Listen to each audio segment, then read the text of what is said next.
O economista Jorge Landeiro Vaz, obrigado pela presença. Vamos olhar para algumas das medidas que genericamente foram ontem apresentadas como uma espécie de plano B por parte do Governo e de Pedro Passos Coelho. Falou-se aqui em cortes na despesa, sobretudo nos setores da educação, do setor da saúde, também nas empresas públicas e na segurança social. Digamos que não há nada de novo aqui, a política é exatamente a mesma. Digamos que há aqui a antecipação de algumas medidas que já estavam previstas.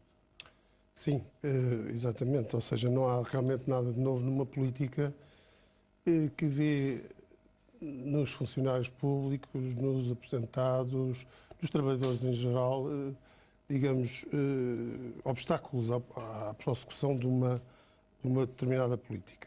Mas eu talvez valesse a pena, enfim, se me der licença, de voltarmos atrás, porque tem-se criticado muito o Tribunal Constitucional destas medidas, tornando, enfim, o Tribunal Constitucional apenas como guardião do Estado de Direito, não é? E que, de facto, todos os outros órgãos de soberania o devem respeitar, porque a Bill of Rights, a Constituição, é, de facto, aquilo e os princípios nela consignados, o princípio da igualdade, da proporcionalidade e da confiança, fazem parte de qualquer Constituição. Além disso, o Tribunal Constitucional deu um exemplo de parcimónia nas medidas que tomou e deu um exemplo de dignidade. Ou seja, o que estava em causa do conjunto das medidas que foram, digamos, e que foi solicitada, portanto, a análise do Tribunal Constitucional, o conjunto das medidas poderiam alcançar montantes muitíssimo maiores do que aqueles que o Tribunal acabou por determinar. Ou seja, poderiam estar a falar de 3 mil milhões ou mais, não é? Ou mais. 5 mil milhões. 5 mil milhões. Eu, para minhas contas, talvez não chegasse aos 5 mil milhões. Mas o que o Tribunal, afinal de contas, eu acho excessivo toda esta alarde à volta da decisão do Tribunal Constitucional, porque fala-se em 1.300 milhões. Não são 1.300 milhões, porque esses 1.300 milhões correspondem aos subsídios dos pensionistas e funcionários públicos, pagar IRS. E, portanto, em termos líquidos, vamos ter 866 milhões, pelas minhas contas. 866 milhões representam 1% do orçamento. Estamos a falar de uma ridicularia. Estamos a fazer um alarde tão grande por 1% do orçamento. Então, quer dizer, e as medidas que estão a ser tomadas, que afundam a economia, esta espiral recessiva, em que a receita vai ser, a quebra da receita vai ser muito superior a isso. Então, o Tribunal Constitucional, que, diga-se também em bom da verdade, manteve o corte de salários dos funcionários do Estado, que representam 1.250 milhões, e manteve a contribuição extraordinária de solidariedade de 421 milhões. Ou seja, o Tribunal Constitucional o Tribunal Constitucional não fechou a porta à inconstitucionalidade também destas medidas. E repare-se, os juízes do Tribunal Constitucional, por força da aplicação deste orçamento, têm um corte de 10% no ordenado. E não tocaram nisso. Não se pode dizer que os juízes do Tribunal Constitucional agiram em causa própria. Até seria o cúmulo dos cúmulos dizer isso. Mas não fecharam a porta quanto à inconstitucionalidade destas normas. E, de facto, são normas que o que a comunicação social tem dito é que o Governo perde 1.300 milhões. Não perde 1.300 milhões, em primeiro lugar. Perde, entre comas. Tem que encontrar alternativas. Tem que encontrar alternativas. Agora, os funcionários do Estado perdem 1.250 milhões. E os reformados perdem 421 milhões. Ou seja, quem perde não é o Ministro das Finanças, nem é o Governo. Quem perde é a continuidade de uma política de ataque aos funcionários públicos e aos aposentados, que não tem qualquer justificação e que, a meu ver, permanece inconstitucional. E, nesse sentido, parece-lhe que é uma oportunidade perdida por parte do Governo, depois deste abanão, de encontrar outros caminhos alternativos, naturalmente pelo lado da despesa, mas pela via, por exemplo, do subsetor de Estado, por exemplo?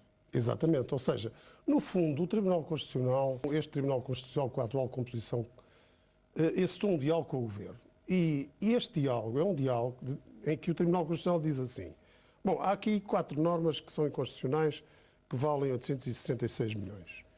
Mas há aqui mais normas que também são inconstitucionais, ou que têm a aparência de inconstitucionalidade, que valem muito mais do que isso. E que valem 1.700 milhões, mais 3 mil milhões, enfim.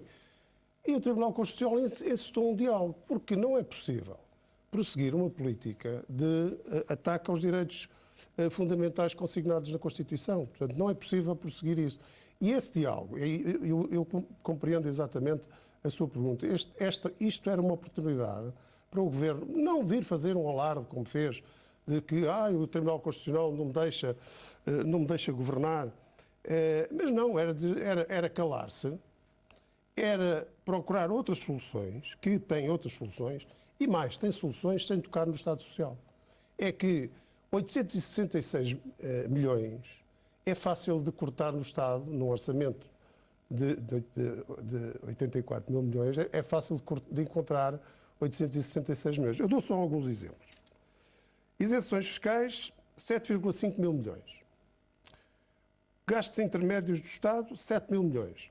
Para não falar dos encargos financeiros, enfim, podem ser também outras despesas, rendas, com PPPs, etc., 7 mil milhões. Ou seja, estamos a brincar com os portugueses porque não é em 70% do orçamento, parece uma obsessão, que temos que cortar no Estado Social. Temos que, se acabarmos com os funcionários públicos, melhor. E se os aposentados todos lhes dermos um subsídio de alimentação, melhor ainda. Enfim, isto não é maneira de governar um país. Peço desculpa. E de facto, é perante isto que estamos, é perante uma situação realmente de uma espécie de condenação que os portugueses só aceitam se quiserem, obviamente. Sr. Walter Vaz, esta semana vamos ter reuniões da Ecofin e também do Eurogrupo. Há que ter algumas expectativas relativamente àquilo que possam vir a ser a flexibilidade ou não por parte da Europa? Quer dizer, o Eurogrupo, neste momento, eu não vejo que os 2 mil milhões vão ser autorizados e o Governo vai apresentar, enfim, algumas... Aliás, o Ministro já disse que ia provavelmente cativar, portanto, as dotações orçamentais mais cedo. Enfim, eu acho que isto é digamos, é uma representação política à volta desta questão, porque há falta de melhor, porque, enfim, há outras questões que apareceram e esta também deu jeito realmente de fazer esta encenação à volta deste assunto, porque este assunto não é assim. Como digo, o Tribunal Constitucional foi parcimonioso nas decisões que tomou. Mas ainda assim estamos perante os tais 1.300 nas suas contas, 866 milhões. A verdade é que, neste momento, nós precisamos de ter boa vontade por parte dos credores. Temos que ter o apoio da União Europeia, não conseguimos fazê-lo sozinhos pelo menos tendo em conta os valores que ainda vamos ter que cortar daqui para a frente. Os 4 mil milhões continuam em cima da mesa, não desapareceram, não se fumaram e continuamos a ter que os fazer. A verdade é que dependemos muito desta flexibilidade, eventualmente em relação ao déficit, aos valores que possam ser aqui apresentados. Que tipo de negociação é que pode já estar neste momento a decorrer? Porque também não é certo que aconteça só na quarta-feira, quando se chegue a Bruxelas. Não, essa negociação... Neste caso é a Dublin, perdão. Sim, esta negociação vem de trás, vem justamente de trás. O Governo já conseguiu mais um ano para fazer o ajustamento do déficit. E também vai anunciar o Eurogrupo, a partir de quinta-feira, o alisamento das prestações... Das maturidades. Mais 5 anos, em conjunto, de alguns empréstimos concedidos a Portugal. As negociações estão em cima da mesa e vão prosseguir. E vão chegar a bom porto, porque não vai haver... Não é por causa do Tribunal Constitucional. Agora, o problema é que a economia está em colapso, não é? A Europa não quer saber disso. Não quer saber se a economia portuguesa está em colapso ou não está em colapso. Não é? A divergência da Europa do Sul em relação à Europa do Norte acentua-se. Parece que os líderes europeus parece também não querem saber disso para nada. Portanto, estão a conduzir os países do Sul da Europa para uma situação de grande dificuldade, não é? De colapso económico, de miséria, não é? Uma política de miséria. E, portanto, e se não há políticos que digam esta política de austeridade, à exceção até que Paul Krugman agora se veio manifestar em boa hora, esta política desta austeridade, porque o problema da austeridade não é uma austeridade, é uma austeridade que seja, que não faça colapsar a economia, portanto, e esse já estamos a ver que está, o Presidente da República, inclusivamente, também já chegou a essa conclusão, não é? A espiral recessiva é isso que significa, e, portanto, não é com uma espiral recessiva, aí aprofundar a espiral recessiva, que nós vamos a lado nenhum. Nós não vamos ter dinheiro para pagar empréstimo nenhum. Mas nessa perspectiva, por exemplo, acha que, além daquela flexibilidade de 1% que já conhecemos em relação ao déficit, nós sabemos que com estes 1.300 milhões ou com os 800, passamos de 5,5% para 6,3% de déficit. Não haverá mais margem, não é plausível que haja aqui mais margem de negociação? Não, há margem de negociação. Aliás, o Governo tem muito onde ir buscar esses 866 milhões. Porquê é que o Governo não enceta uma negociação séria com as PPPs, em vez de nós irmos pagar este ano 1.800 milhões e corta aí 500 milhões, por exemplo? Não é? Porque é fácil de cortar. Portanto, há PPPs que rendem 14%, 20%. Enfim, o Governo tem que tomar as decisões certas. Quer dizer, não pode deixar ao capital no capital não se toca, não é? Portanto, estamos a falar dos investimentos e dos contratos, alguns deles leoninos, com contratos paralelos, com revisões, enfim, é o país que temos, enfim, não... Porque aparentemente o Governo deparou-se de facto com contratos muito blindados, com os quais não é fácil Mas os contratos, lidar sem perder dinheiro. A responsabilidade do Governo com os seus funcionários, com os servidores do Estado, vale tanto como um contrato de uma PPP. E, contudo, o Governo não entende isso. O Governo, como qualquer empregador que se honre, qualquer empregador procura pagar os ordenados aos seus funcionários, aos seus servidores. Porquê é que o Governo não põe no mesmo pé os vencimentos dos funcionários públicos e dos reformados e aposentados do que põe as parcerias público-privadas e todos os outros contratos? As rendas que paga, o Estado paga rendas de imóveis, estamos a falar de muitos milhões. Portanto, e sem necessidade, porque tem outros imóveis disponíveis que não utiliza. Portanto, há muito onde ir buscar os 866 milhões. Eu, no mês, qualquer universidade portuguesa faria um estudo e dizer que estes 866 milhões, Vossas Excelências vão buscar aqui.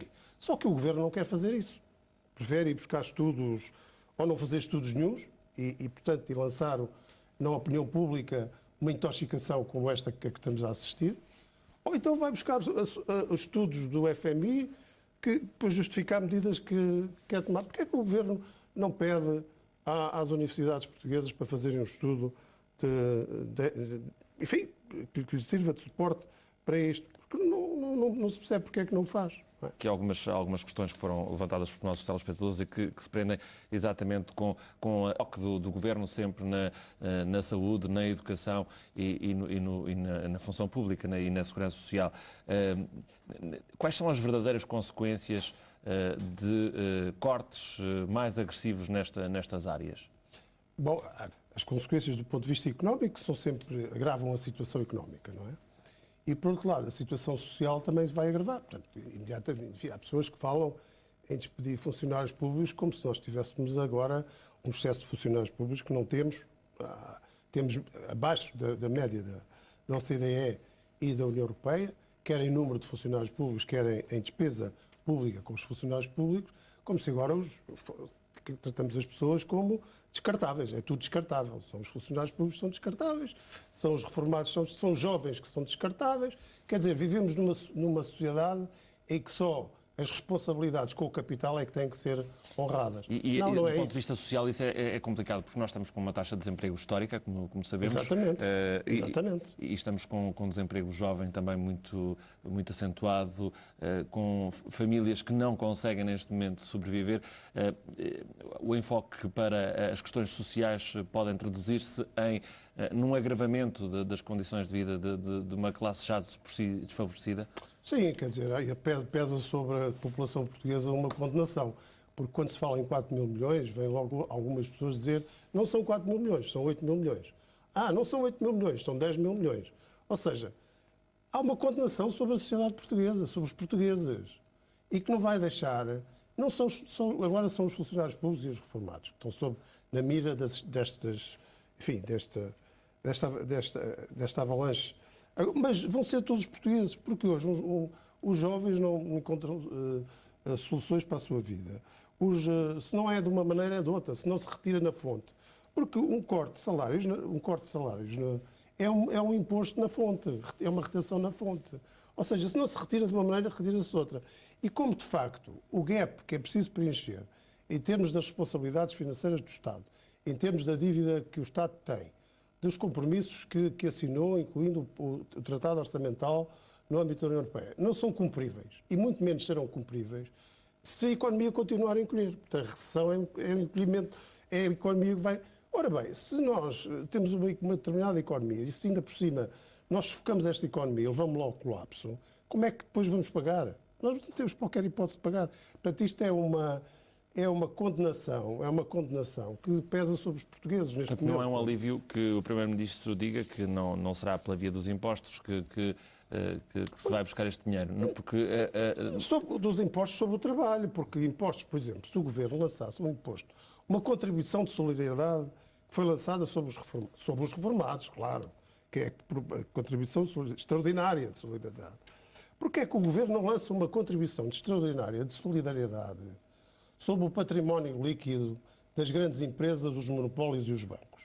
1% sobre esse património líquido dava cerca de 4 mil milhões a 8 mil milhões. E o Governo resolvia os problemas, porque o Governo só vê os trabalhadores, a quem castiga com impostos, os reformados que era melhor não existirem, porque têm reformas que não sei o quê, os funcionários públicos porque são demais e porque não sei o quê. Quer dizer, o país não pode ser... Ou seja, não podemos tornar a vida dos portugueses impossível. E esta política torna a vida dos portugueses impossível. Não é? Professor, vamos rapidamente, não sei se quer fazer algum sublinhado. Só para dizer realmente aqui realmente existe na sociedade portuguesa um grau de bom senso muito grande. E vimos as últimas opiniões vão nesse sentido. Ainda a semana passada foram despedidos umas centenas de funcionários públicos de um organismo do Estado, não vale a pena estar a mencionar, sem subsídio de desemprego. Os funcionários públicos vão para a rua sem subsídio de desemprego. Ao contrário, não são privilegiados, como se anda a propagar. E hoje têm contratos de trabalho. Há professores universitários com 60 anos que não têm um contrato definitivo de trabalho. E se forem postos a andar, e como alguns já foram, se forem postos a andar da universidade, eles não têm sequer um subsídio de desemprego. Na sociedade mistificam-se muito quem é privilegiado e quem não é. Quem é privilegiado é quem tem o dinheiro nas offshores. Esses é que são privilegiados. Não são os trabalhadores do público nem os trabalhadores do privado. Essa é a discussão que interessa a muita gente, que é entre o público e o privado. Quer-se pôr os contribuintes contra os funcionários públicos. Quer-se pôr os reformados, os ativos contra os reformados, os mais novos contra os mais velhos. Eu faço um apelo aos políticos que isto não é caminho. Nós temos que unir os portugueses para enfrentar este problema e não dividi-los e pô-los uns contra os outros. Professor, muito obrigado pela sua participação nesta Opinião Pública.